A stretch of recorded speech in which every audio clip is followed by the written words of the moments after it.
Hey guys. Hey everybody. What is up? How are you doing? Happy full moon in Sagittarius to you. Man, this is quite an interesting, it's quite a stellar, super stellar energy, this full moon in Sag, you guys. If you didn't see my last video, not only do we have a full moon in Sagittarius that is in conjunction with what we call the Great Attractor. You guys, like, the Great Attractor, the new moon was already super powerful, right?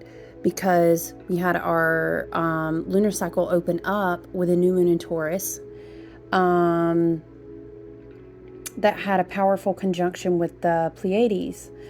And it had this wild position of aspecting like all of the outer planets. And so in a nutshell, that's like huge celestial energy, huge celestial downloads, huge access to a lot of wisdom and to a lot of power in this lunar cycle, right?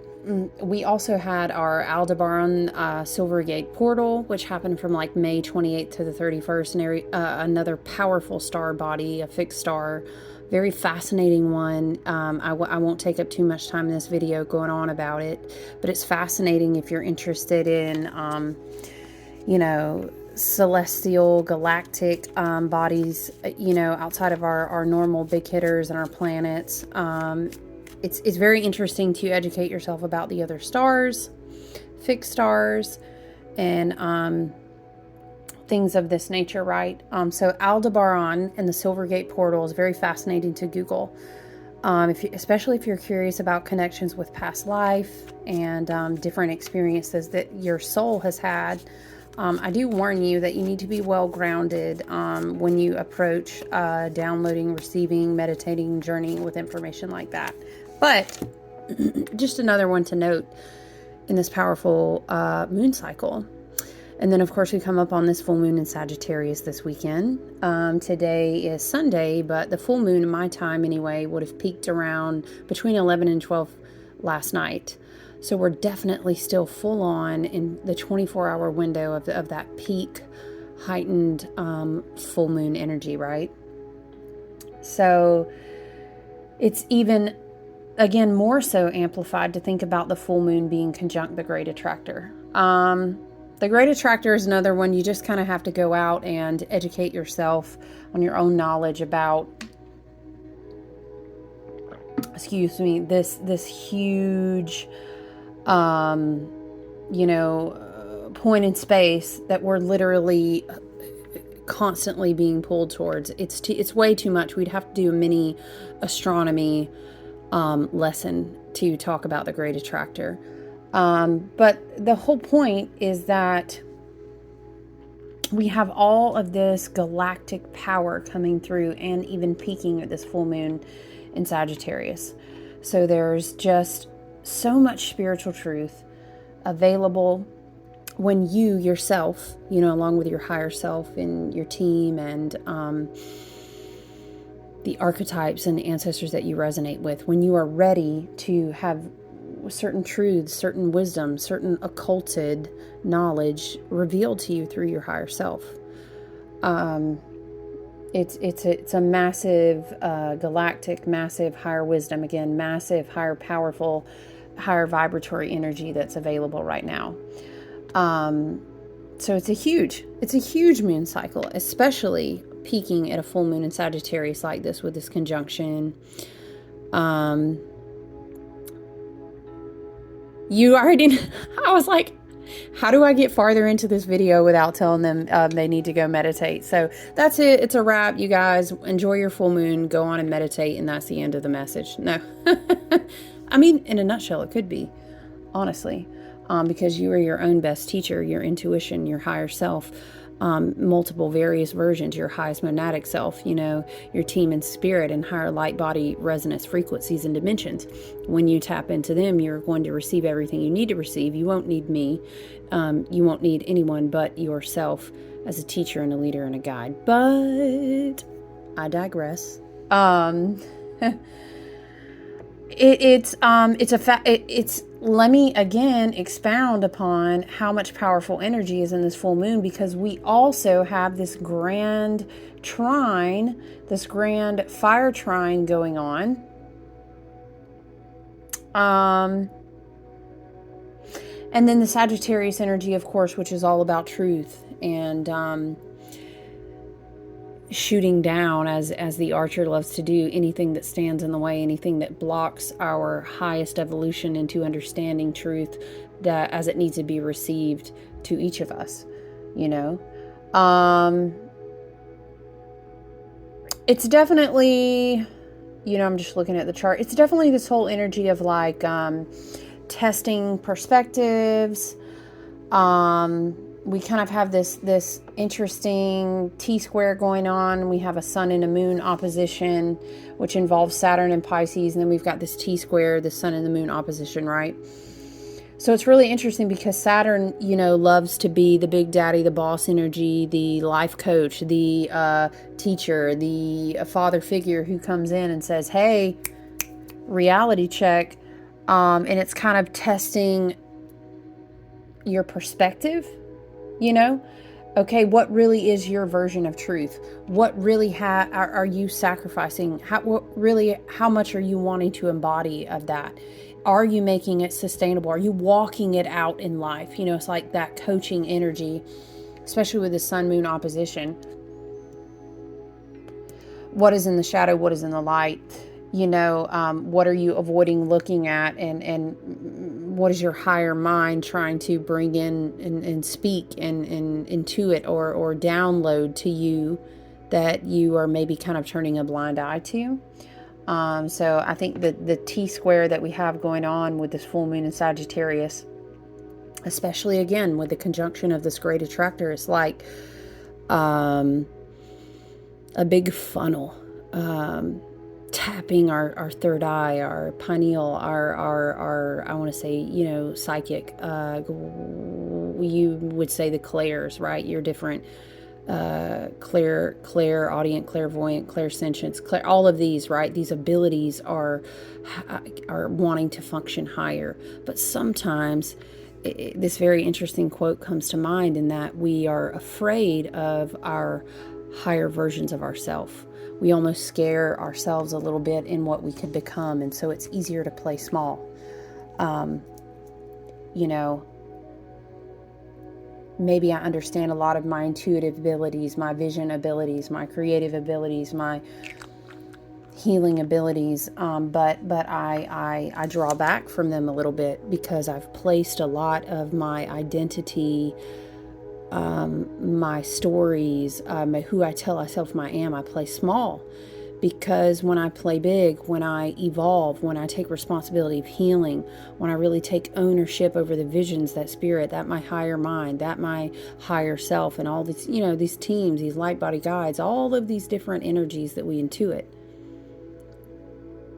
And quite often I think we do hear them and we understand in our heart space. But we shy away from it a little bit because, you know, when you take responsibility for these things, it requires hard work, responsibility and accountability. And sometimes that can be a little scary.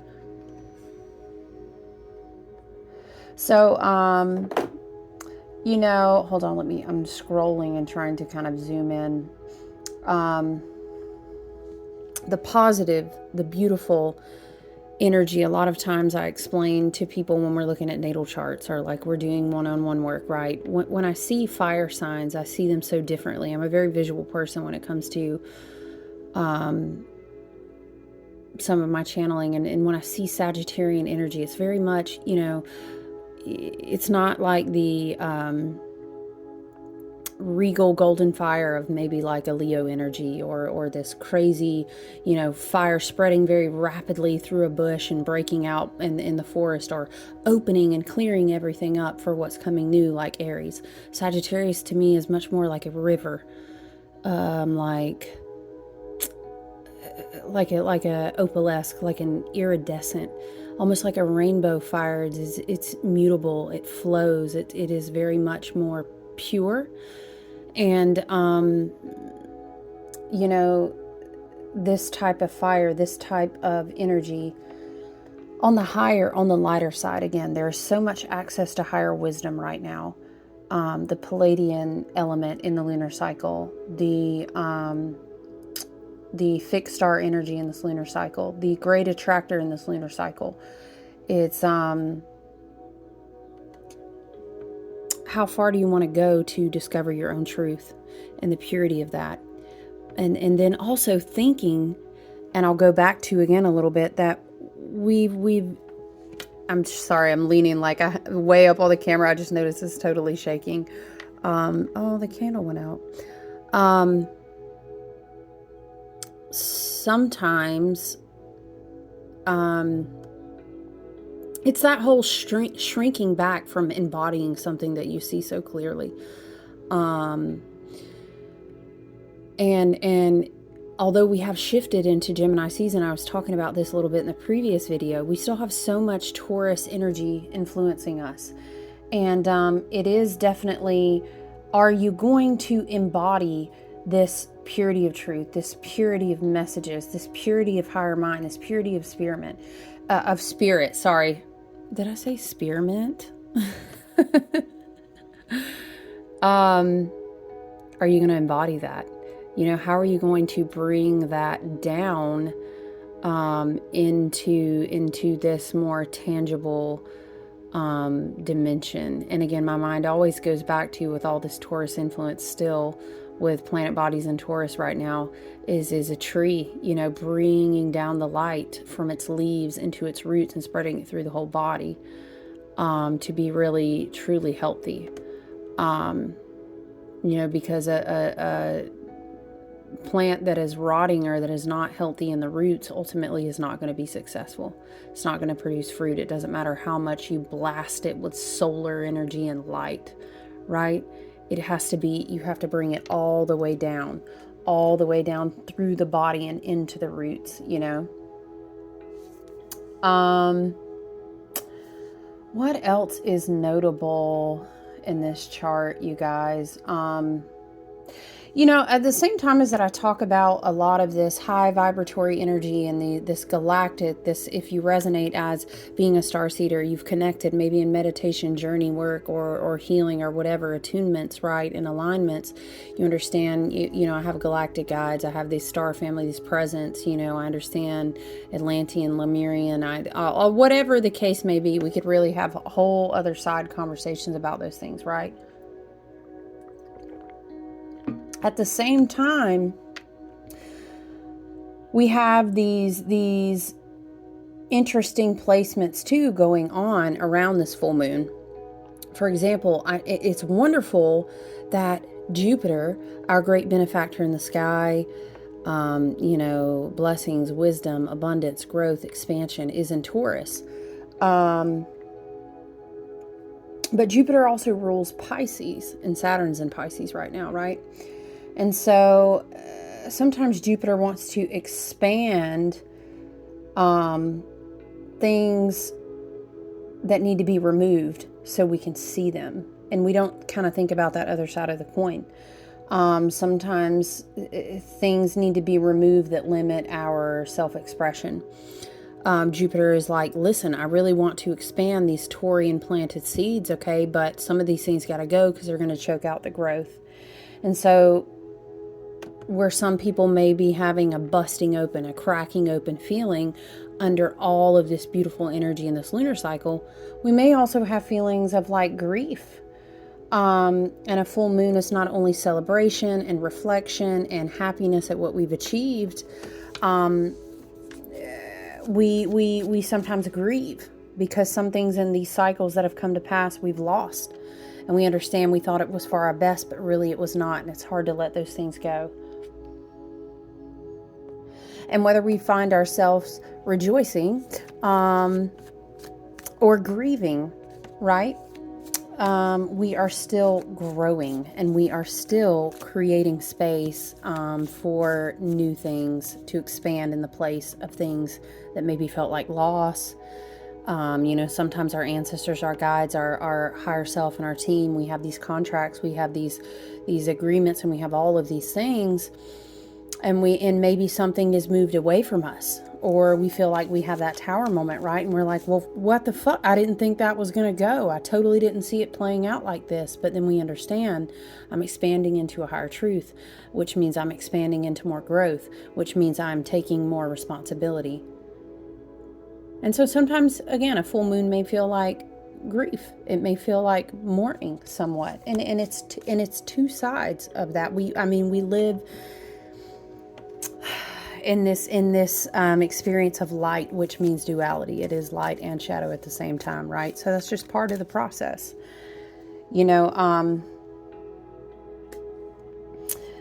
Just thinking about some of the Uranus placements right now, and Uranus is really a lot of unconscious energy, and sometimes when we are trying to move toward that higher expression of what's really authentic to us, and we need to kind of break free from things, we kind of Uranus has a way of bringing us these unexpected moments that kind of feel like rude awakenings, right? And ultimately, it is for our highest and best good. Sometimes a rude awakening creates liberation, and it's like, holy shit, I didn't expect this sickness in my body. Oh my gosh, I did not expect this relationship to end. Wow, I really put a lot into this project because I thought that it was totally the thing, and it's not the thing. Or especially in the age of Aquarius, pushing towards higher evolution for the greatest and best good, moving through layers of your self-expression. We are wanting to be more authentic, and that requires sacrifice. So once again, we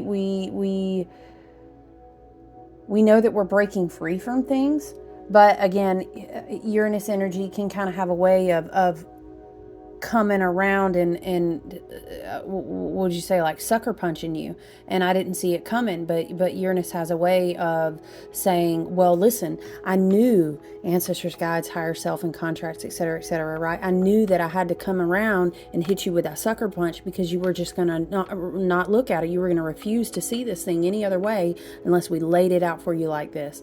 And now you are awakened, and you can choose. We all have free will. You can choose to be liberated from these things, this person, this relationship, these old habits, these old beliefs, these old stories you told yourself, these things, again, that hold you back from really expanding. And we can understand, and in time, as we work with ourselves and our growth, and as we ask our guides to bring in light, bring in awareness, bring in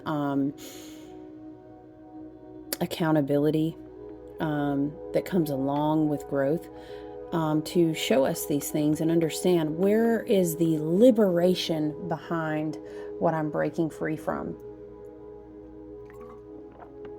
And that's not always an easy reflection process, right? There was one more thing that I thought was interesting to look at. You know what? I was thinking about the T-square and the sun and the moon, and how when we have a full moon, it's like a celebration and release and, free-flowing emotions. And, but every full moon, essentially, it is sort of an opposition in and of itself. Because the moon is being the center stage and not the sun. And we could kind of really break that down to get deeper, but I don't want to take too much time. So we also have the opposition between Venus and Pluto going on right now. So we have these energies in this full moon, and also in this entirety of the lunar cycle, that are like very illuminating, but it's tension because, again, illumination is powerful for self-awareness and growth, but it's hard. And it's like there's tension because You're having to see things from a different awareness. You're kind of having to open your eyes at looking at something different or taking ownership of something different. It's like an Ace of Swords energy. It's like the aha moment. And you have to then take accountability for that. Am I going to shut my eyes again and shrink back? Or am I going to grow through the experience of maybe what is being revealed to my awareness? Oh my gosh, I'm growing into this whole new, maybe creative venture, maybe this endeavor in my life. Or maybe sometimes the endeavor is just you and the creative venture is just you recreating yourself and growing, right? Whatever the case may be, you realize I have to take responsibility for becoming this version of myself. And you realize once again that things must be sacrificed for that. Discipline must be held up for that. And along with these higher mind connections, along with these amazing seeds of illumination that I talk about them like a broken record, and I ain't apologizing for that shit, but I'm just saying, along with how beautiful, how amazing, how evolutionary, how changing from the micro all the way up to the macro it is, that this work that we are doing right now is, it's also very hard.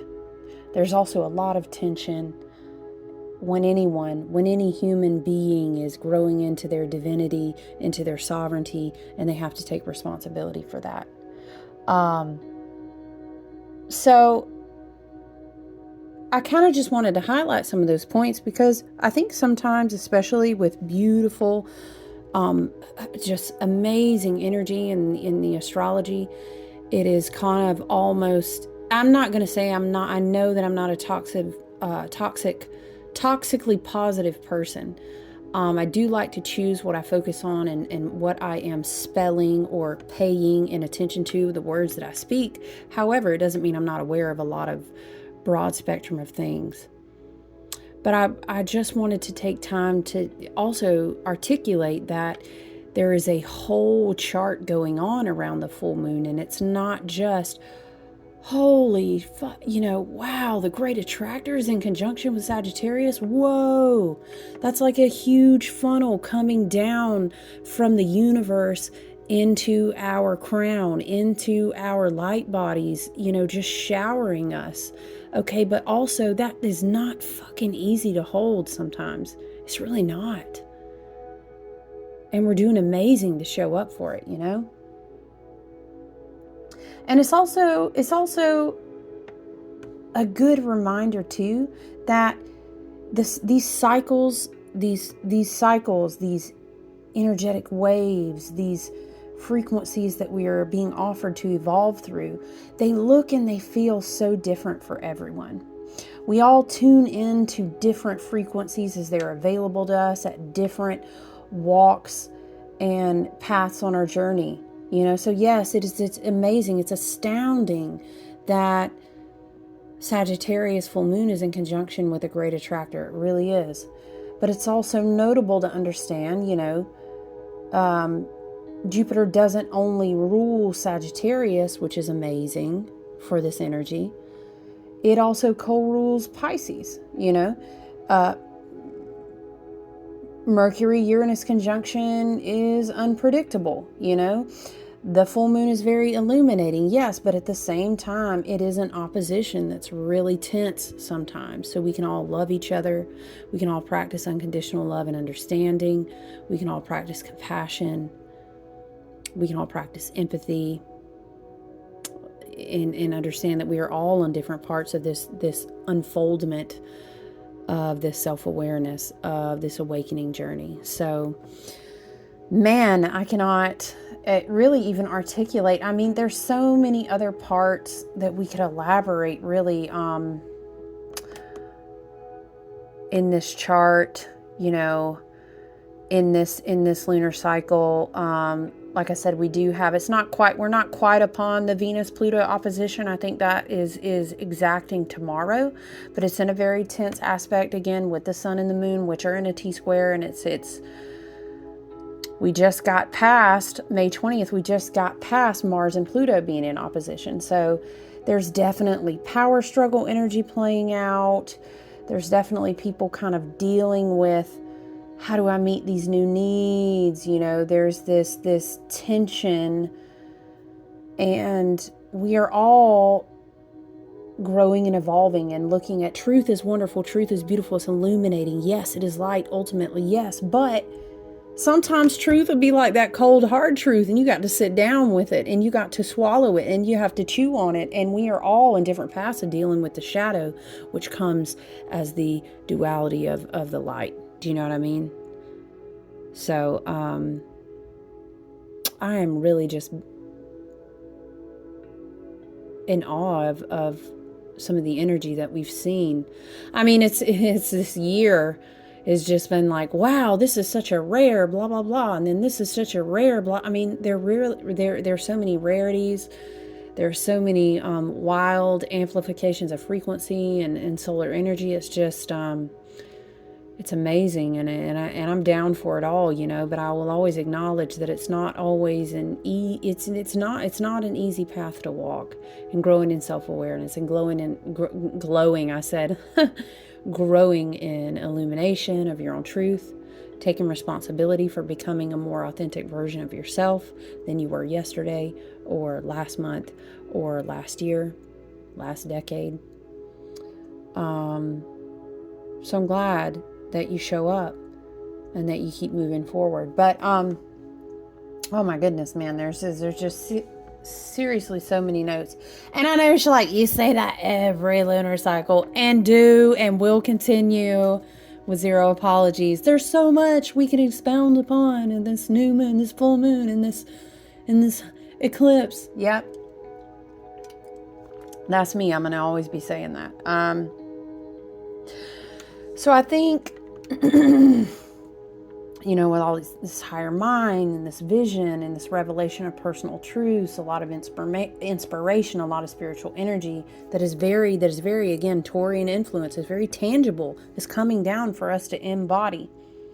It's good for us to help, let us allow ourselves to be aided by that Taurus energy, because it reminds us to be present, be here now, right now. Right now is a new moment, and then there's a new one, and then when you take a breath and then you breathe it out, that's a new one. And then in 28 days you have so much cellular regeneration that there's so much of you that is literally brand new. I mean, you just be here now cannot be reiterated enough. And if we all try to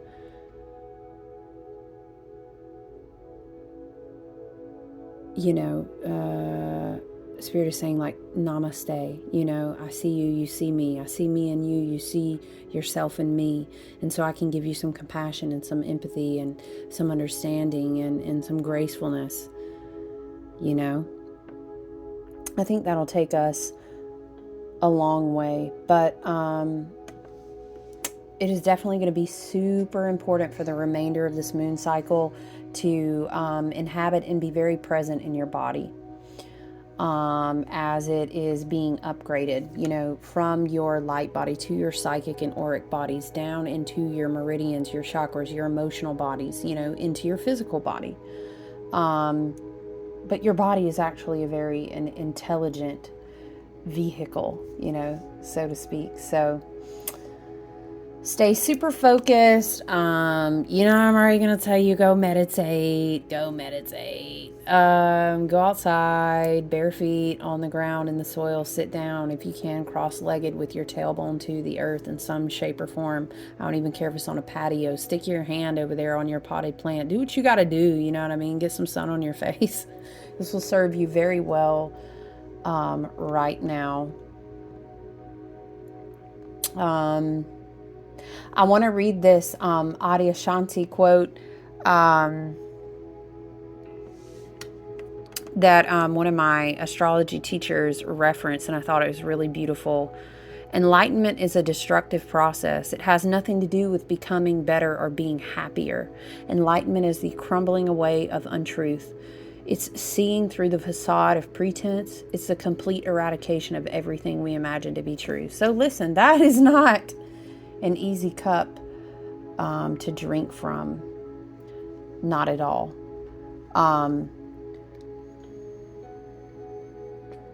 And a lot of traditional ways of thinking are still, crumbling down. We have a lot of occulted knowledge that's being reincorporated through our light bodies into, our crown chakras, and third eye are growing and expanding a lot of ways. There's a lot of occulted knowledge that's more heavily available, and, books and everything. So people are really awakening to their spiritual ancestry, their galactic ancestry, even their literal ancestry, which can reconnect them with a lot of spiritual practice. So we can all just be here now, be present, be patient with each other. I always love that quote talking about we're all just walking each other home, right? So let's all remember that. But yes, I don't want to bubble up and just go on and on about how I'm excited about a lot of the galactic energy that is in our collective astrology right now. It's very fascinating. It's very empowering. So did I tell you to meditate yet in this video? If I didn't, you should go and do that. If you're ever curious, I'm happy to help. Hey, what do you do? What do you practice? And there's so much available out there. Everyone can sometimes meditate in different ways. And I do encourage, I think that everyone should have a practice of shutting off and connecting with the higher mind, and really training through breath work and visualization techniques is very empowering to your pineal gland and your third eye.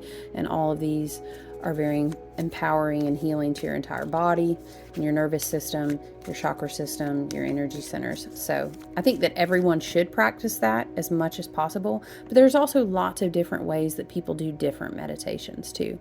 So there's something out there for you to connect with, to return to your hermit, your inner lamp inside of you. And that's the best place where we can connect to a lot of this galactic light information in the collective body of energy right now. So, I was kind of shuffling. I have handy dandy Rider Die, the Rider Waite deck. But, and normally he's very chatty. But, he's not really... Let's see what we have here, if any cards want to come out for us. And if not, I may just pull one, because, ultimately...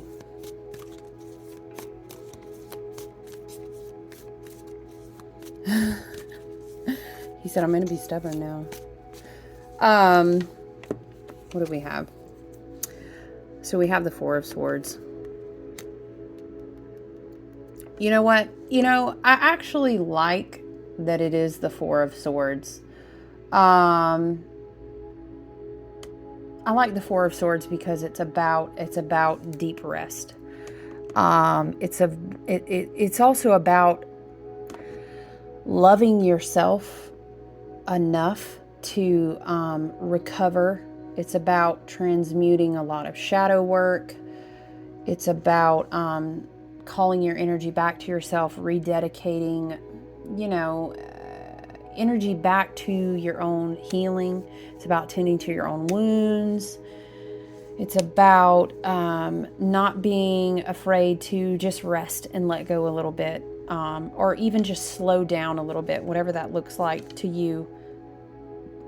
I think that is good. I think it's super appropriate to see this card right now too, because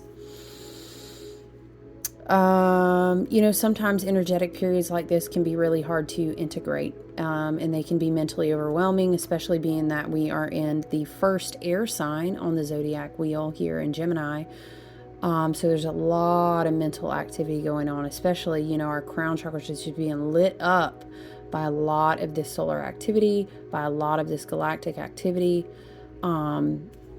It is important that we take care of our mental health, that we rest, that we meditate. And it's like you really have a grasp on where you are in your healing journey. Because, we live lives a lot of times, especially when we're working on this process, but also trying to eat and also trying to grow. And then if you have families and then maybe you're doing creative or business ventures or moving, whatever you're doing. I mean, it's like a lot. It's demanding, you know. So choosing to keep resting and working on your own healing is also really important right now. I love to tell people about, the Four of Swords is a big sleep card. You need to sleep. How is your sleep routine? Are you sleeping enough? Sleep, energetic healers, mental health practitioners, spiritual workers, people who study the circadian rhythms. Also, we could name lists of people who will absolutely tell you that it is, if not, is probably the number one. The health, the routines, the habits of your sleeping are so important for your mental health. They're so important for your whole body to reset, to be able to nourish yourself. Sleeping dream realms and dream time are important times that we connect to different planes, different guides, different energy healing, different upgrades, different downloads. So much needs to happen in sleep. So I love to harp on when I see the Four of Swords. So let's talk about your sleep. What's going on with your sleep? Are you resting? When you're dealing with a full moon too, that has like a grand fire trine and all of this galactic energy already, not just the full moon itself, but the entire lunar cycle, right?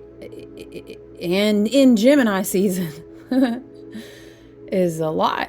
Mentally, it can be. And it's beautiful because it can actually be very inspiring. And we can be, inspired to create, inspired to learn new things, inspired to communicate, inspired to connect with our spiritual tribe. And we have all this energy going on right now, especially if you have a lot of fire placements in your own energetic signature in your own natal chart. Or if you have lots of combination of air and fire, or, what have you, we can literally just feel like, but we always have to be mindful of everything in its good time, everything in right timing. The rune, Spirit is showing me the rune Jera. I actually have it tattooed on me. It looks like this right here. And it's all about everything happens in the right timing and the right cycles, and that's very important. So don't worry that any inspiration, what is meant for you will always be meant for you. It will be there. Your growth and evolution, time ain't shit. Time is not, time is a measuring stick. What is it? Life is in cycles. So it's important that we rest, take good care of our mental health and a lot of this energy in Gemini season. So I hope you're out there taking good care of yourselves in this full moon. This beautiful iridescent, opalescent, bright shining. It's kind of like I see it like a river of iridescent prism, almost looking like, right? Waterfall just coming, wanting to wash down over your head, down from your soul star, down through your crown, which is opening up like a big lotus flower, and it's coming down through all of your chakras, and you're just receiving. And sure, there's probably a lot of, you think of like brain synapses and they almost look like golden threads. And there is a lot of lighting up activity going there, but it doesn't mean you have to act on it immediately. And this says me, who's like Aquarius, Sun, Moon, Leo rising, and I have a shit ton of like fire, airy. I've got so much going on in my own energy. Okay. So I get it. This is like me to me preaching. I'm preaching me to me. Okay. I relate. But what is meant for us will always be there for us. Nothing that we are destined and intended to create and embody is going to escape us, because we are resting and taking good care of our a little avatar, our meat bag that we're carrying around as divine spirits. Okay, we got to take care of that. It's very important. There are many who are envious that we get to carry those suits and experience the things that we do in this dimension. Okay, so take good care and rest.